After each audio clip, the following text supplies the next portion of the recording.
আজমি শরীফের main gate এটা, বুঝছেন? ভিতরে নিয়ে দেখাচ্ছি আপনাদের। আমি ঢুকতেছি, সাথেই থাকেন। দেখেন এটা খাজা বাবার ডেক, এটাকেই আপনার শিলি রান্না হয়।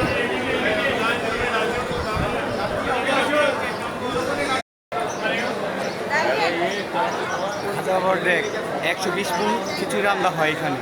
মসজিদ আর দেখাচ্ছি, এই যে খাজা বাবার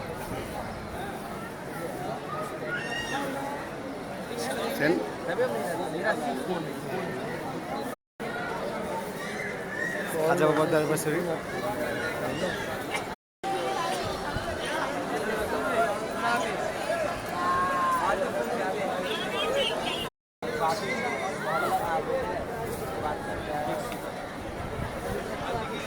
খাজা বাবা দরবার শরীফ।